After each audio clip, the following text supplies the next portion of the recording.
Spoiler warning. The following discussion will contain spoilers. We recommend checking out the movie first, then coming back to hang with us. But if you don't care about that, glad to have you here.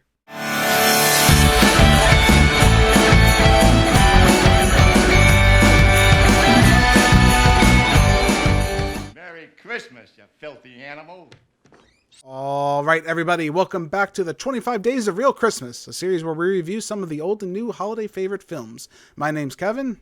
And I'm John. And we are your Real Movie Guys. On today's episode, we're going to be taking a look at Klaus. A simple act of kindness always sparks another, even in a frozen, faraway place. When a Smeerensburg news postman, Jesper, befriends toymaker Klaus, their gifts melt an age-old feud and deliver a sleigh full of holiday traditions. John, this movie kind of came out of nowhere for me.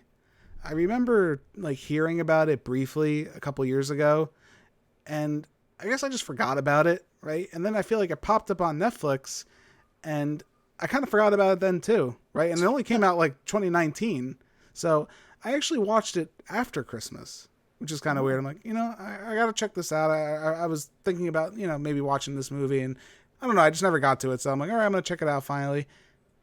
This movie's phenomenal. I don't know what I was thinking. I don't know why I waited so long. There's a lot of regret there. Not going to lie to you. Yeah, definitely. Especially for being a Netflix film. Usually, I don't put too much stock into Netflix films, and I know that's bad. I know that's, but The haters are going to get you. not necessarily a hater, just especially with animation. I feel like whenever I hear direct streaming animation, I always cringe a little. I don't know, is it gonna be, because I expect the quality, right? I guess I'm so used to the Disney, Pixar, DreamWorks, all those shenanigan quality of animation. So any other studio, when someone pops up, I'm like, all right, I don't know what to expect. This movie, man, this movie's beautiful. Oh my god, this movie's absolutely beautiful. Now, John, what was your experience with this film? Did you watch it right away? What were your interactions with this? I think I saw it on Netflix. Okay. But I never watched it. Because I kind of looked at the picture. Right. It was kind of I was like, eh. Kind of like another Santa Claus movie per se or whatever. Okay, right. So I blew by it. Yeah. And then I was like, eh. But each time I blew by it, inside of me, it was like, you should just watch this. And I was like, no. I don't want to right now. Yeah. Now so then when I finally sat down and watched it for this one. Right. For this review. Blown away. This movie's phenomenal on every layer that I can think of. I mean, there are some things I'll talk about, but overall, I think the animation is the thing that really just blew me away. And as far as I could tell, I tried to do a little research. This is the first film to do this. So it's all hand-drawn animation, which I absolutely adore the hand-drawn animation era. There's a lot to be said for, using CG, and, there is its benefits, of course. And I think this movie proves the merit of both of them working together. This is the first hand-drawn movie that uses CGI lighting. So that's why everything pops in this gorgeous abstract way, right? Every scene, even though from a simple just walking scene, looks 10 times better than a lot of the CG or even hand-drawn movies I've seen, just because they marry those two effects so brilliantly together. Yeah, I also think not just that too, but altogether just the story of this and how they brought it together. Right. I feel like the storytelling in this is just great. That put together with the great animation and just the way everything pops and how realistic it looks. Right.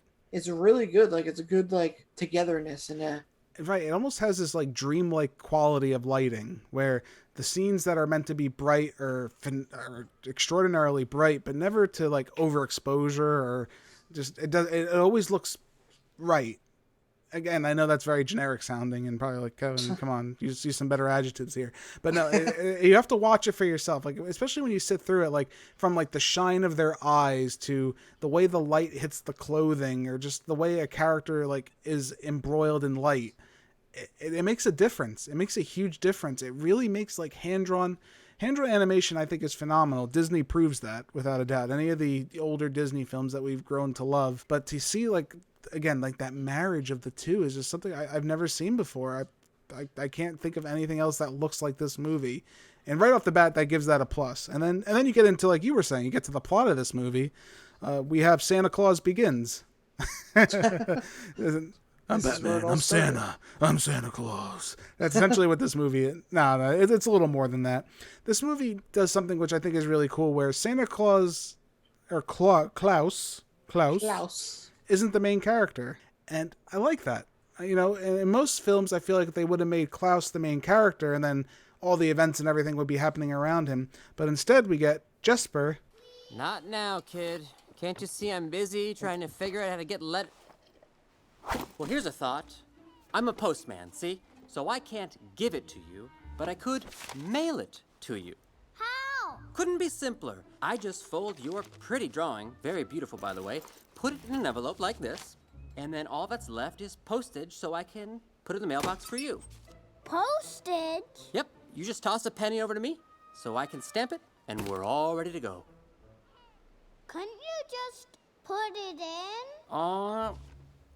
I really, really would, but I can't. It's not a letter if it doesn't have postage. Whose life as a postman kind of helps shape and creates the legend that we know today as Santa Claus. And this movie offers its explanation to all the different myths that we know about Santa. Like, for example, the reindeer flying in the air was just an accident.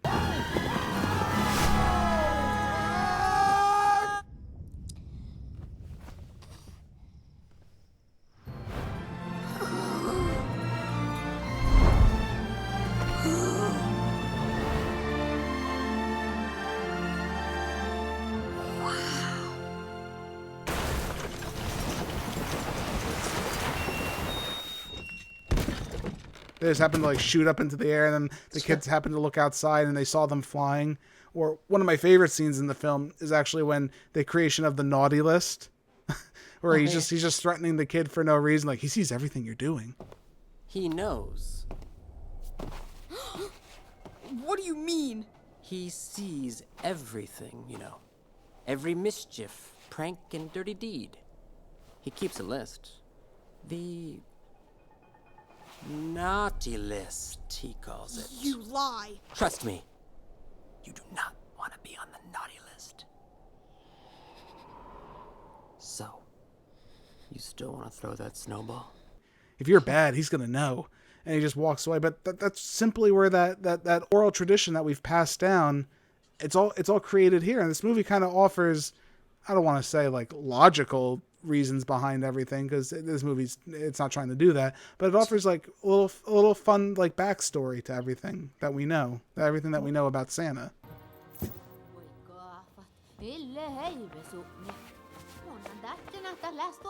They insisted, and I didn't want to be rude. I don't know, what do you, a lot of red? Is it too much? No! We'll just blindfold the reindeer so they don't get dizzy.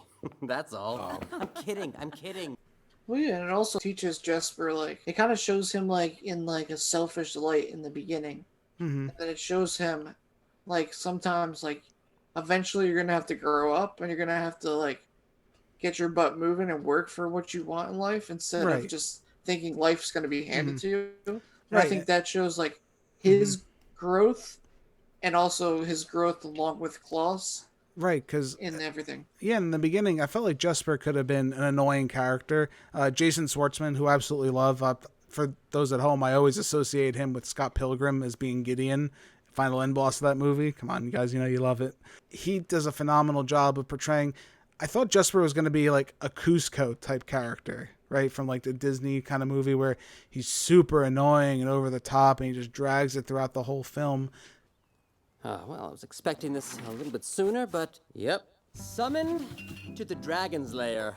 Go ahead and cancel the drill sergeant's espresso, actually. And here, why don't you finish mine? I'm not going to be needing it anymore, and I'm going to take one last look around the old place so I can forget it. Got it. All right, let's go.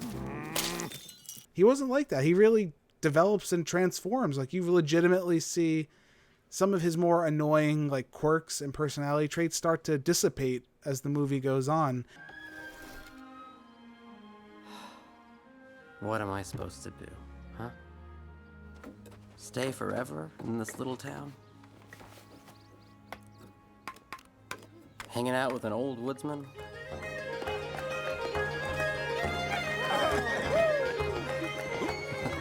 Surrounded by crazy people. Oh, yeah. And the ultimate message that this movie tells is a really important one. And like I said, kind of in the summary of this movie, it's just a simple act of kindness always sparks another. A true, selfless act always sparks another. Well, look who's suddenly a chatterbox. Tell me, what made you squander all those words into that nugget of wisdom? Oh, just something someone used to say. And that's such a powerful message.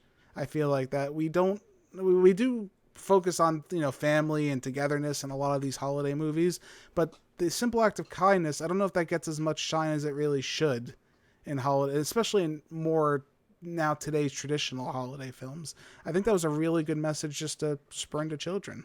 What are you doing here?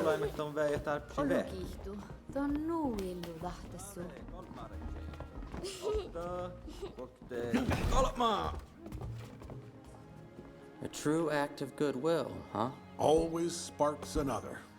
Never fails. This movie definitely doesn't lack voice talent either. Like I said, we had Jason Schwartzman who's in this. J.K. Simmons bringing his grumpy growl to play the titular character Klaus.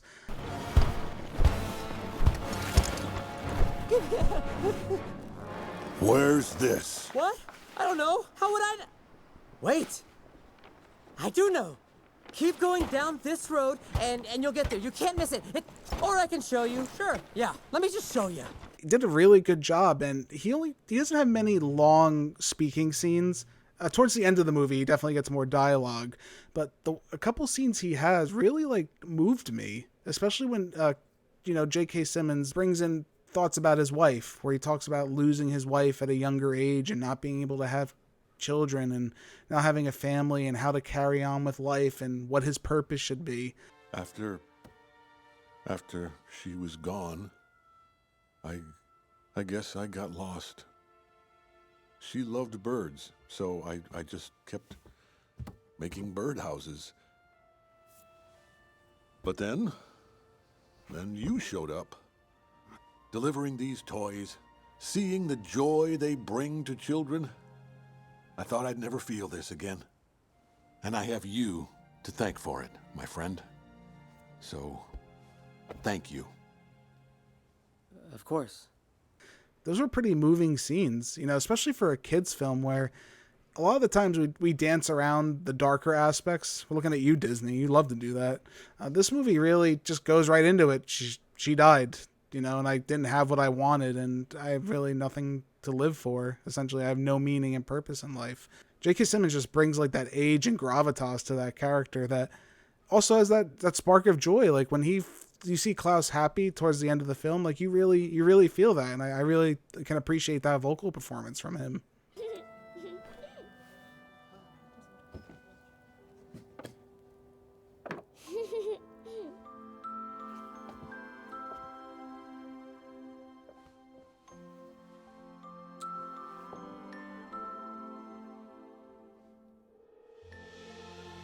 Well, yeah, the only thing that really made him happy was making those toys, and he did that for his wife, and it's Right. What else does he have going for him? And then giving those toys to the children, which then in turn made the children happy, made him also happy in a way.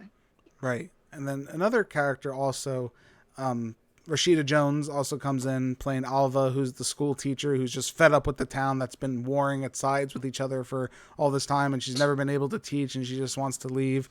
Holy moly. That's you?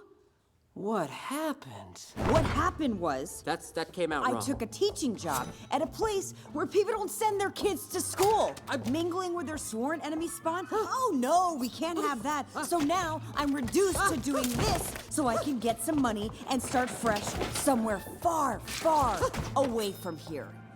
Are you going to buy something? Herring's on sale today.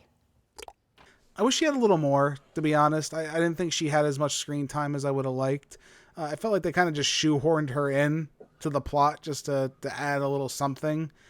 But again, good vocal performance. Rashida Jones, definitely doesn't disappoint in that regard. Two other people real quick. We also had Joan Cusack, who played Mrs. Crumb. I'm saying we need a truce. A truce? Have you gone mad? Either we band together to take care of this, or it's going to be all book clubs and cookouts And from here. punches! Don't forget about the Yes, punches. that too. Who was one of the warring families in this film. She always brings it, Joan Cusack. Who am I going to lie to? Jessie, the yodeling cowgirl right there. Definitely bringing it. Absolutely loved her performance. Another fun character that I really liked was Norm Macdonald's in this movie. Norm Macdonald, now, some of you might remember he's in a lot of comedy films, especially with Adam Sandler. I always remember he's the one friend from Billy Madison. When they're hanging out at his house, he's one of the friends that's always there.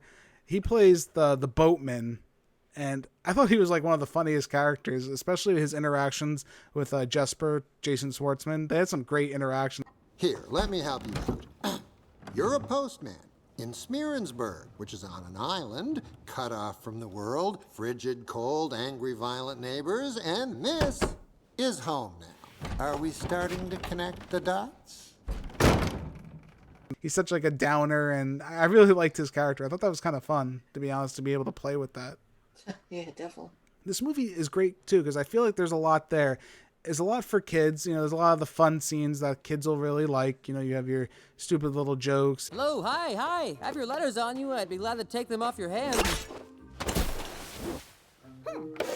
Birthday cards, distant cousin, deceased notice. Holy mother! Any letters, more packages, any packages. But you also have a lot more deeper scenes, and I feel like children and adults will get a lot out of that. Again, the script is a lot tighter than you would think. All Wait, shapes don't and touch sizes, that. impeccably organized for you. No!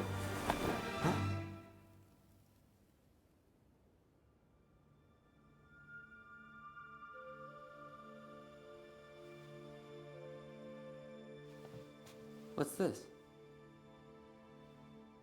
Get out. Klaus, I'm sorry.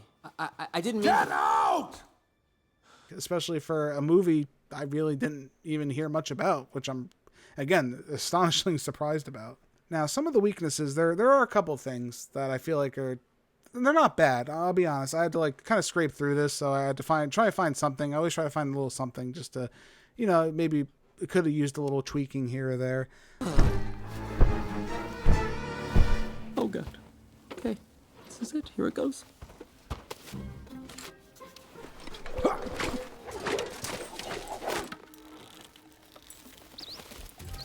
I thought the villains were average overall.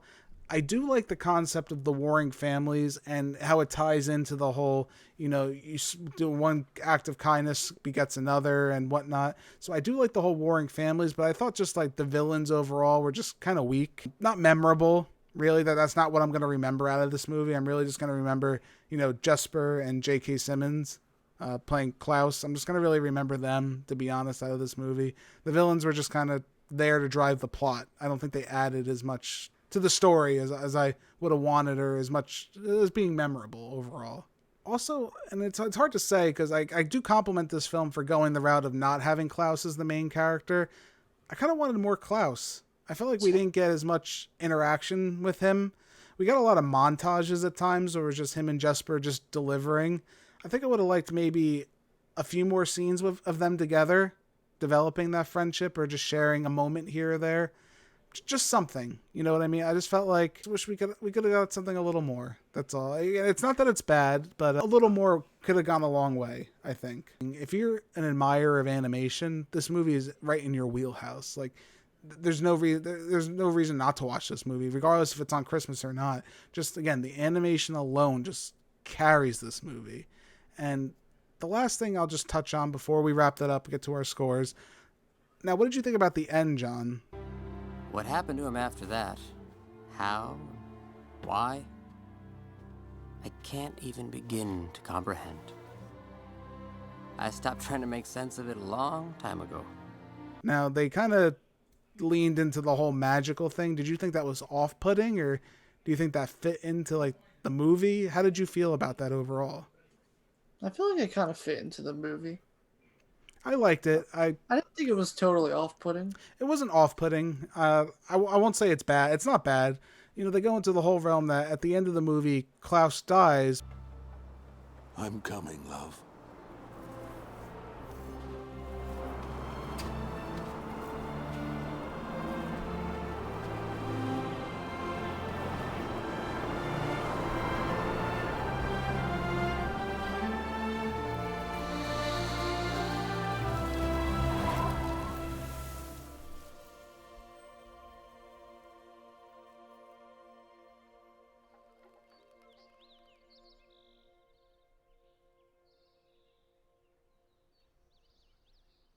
but does he quote unquote die necessarily?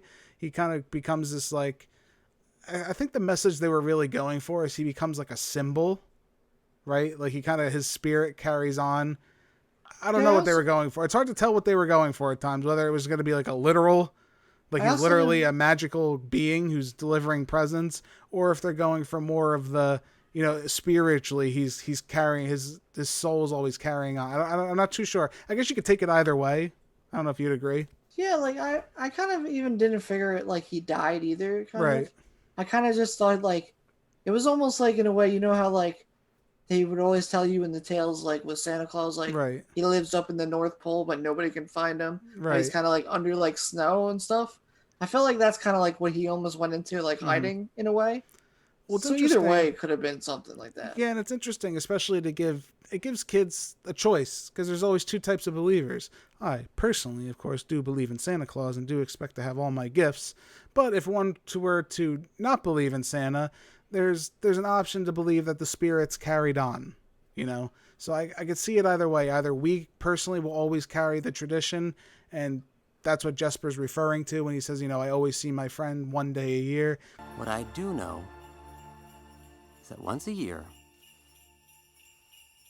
I get to see my friend.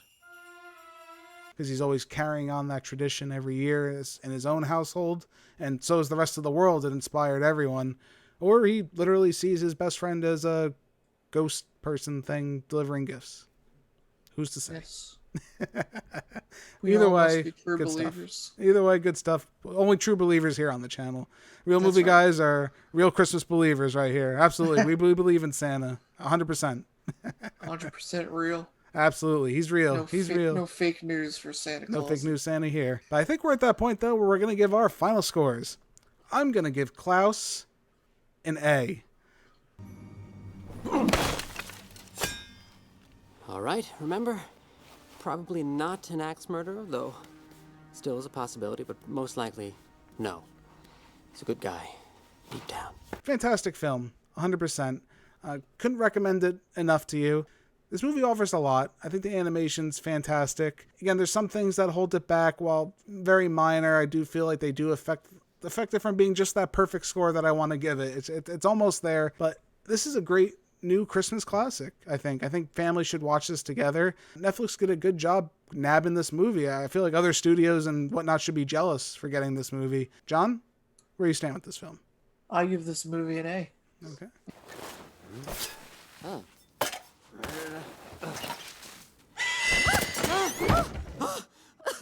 Altogether, it was a great movie. Told a good story. Great animation. Interesting plot to it. There was a little things that I just didn't like, so it doesn't put it up to an A+ category for me. I agree. But definitely an all-around, just a good movie. Right. Definitely one you should watch. Definitely one you should check out. So, John, where can the people find us at home? You can find us on YouTube. The Real Movie Guys on YouTube. We want you to come over to our channel, subscribe, like this video if you enjoyed it. You can also comment, tell us your favorite part of this. Have you seen this movie? What did you like? Maybe what you didn't like? You can also find us on Twitter at TheReelMovieGuy on Twitter. You can also tweet at us. Let us know your opinions on this movie, other movies, other animated movies that you maybe let us know your holiday gems. Yeah, let us know your holiday one. Maybe some animated gems we haven't discovered. I mean, like I said, this kind of came on my radar, and I regret not watching it sooner for sure, because, you know, this is great. Maybe there's some other ones that we should be checking out. Let us know. Let the other people in the comments below. Recommendations are always welcome here on the channel. Definitely. You can also listen to us on many podcasting platforms, such as... Yes, for your listening pleasure, we are also available in podcast form at iTunes, Spotify, Anchor, Google Podcast, Overcast, Breaker, Radio Public, and Pocket Casts. Be sure to give us a listen at any of those fine places. If you already are right now, we greatly appreciate it. Just search Real Movie Guys. We should pop right up. Thank you all so much again for joining us for this episode of The Real Review. My name's Kevin. That guy over there, he's John. We are The Real Movie Guys. Real guys, real movies, real thoughts. And don't forget to tune in all this month as the holiday festivities continue during the 25 days of Real Christmas. Merry Christmas, Happy Holidays. Catch you next time. Feliz Navidad.